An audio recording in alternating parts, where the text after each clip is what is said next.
a lot of people that get locked up, they end up like joining gangs and things like that to survive. Right. Would you recommend joining a gang or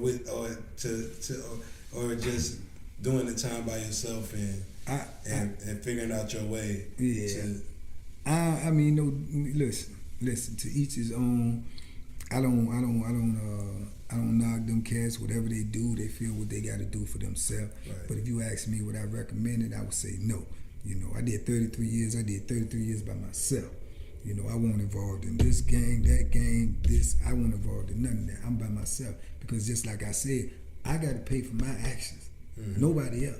You see what I'm saying? When you in a gang, when you being told what to do or you're doing something to appease someone else, that's not going to suit you in the long run. Right. You see, if I'm in a gang and I go do something that they tell me to do, and then I got to do the time, the whole gang ain't got to do the time.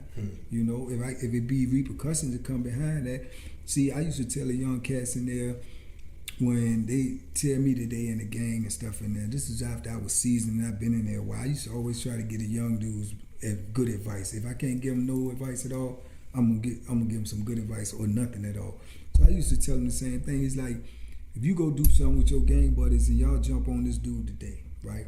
You got 10 years to do. So then next year you get transferred. You on a whole nother institution and you run into them dudes and where your gang buddies at? They not with you. Right. You gonna have to pay for that. So like I say, every action there is a reaction. So everything you do, you gonna have to pay for yourself. If you went to prison by yourself, then you do your time by yourself. Mm-hmm. So I wouldn't recommend you getting in no gang. I wouldn't recommend you getting involved in gambling. You know, if you drinking or smoking or whatever before you go in, you know, that stuff is available for you in there. But I wouldn't even recommend you do it because it's like 10 times higher the price than it is out here. And like I say, it's a price to pay for it too. Ain't nobody giving you nothing in prison. Everything you get, you got to pay for one way or the other. So I wouldn't recommend none of that. I would recommend you go in there, you do your time, man. You try to get focused. You try to become a better person than you was when you went in there. You look at your mistakes. You try to figure out what's the best path for you to become a better man. And you use that time to do that. And you know, if you really serious about it, that's what's gonna happen. That's what's gonna happen. But I wouldn't join nothing, man. I would just be working on myself.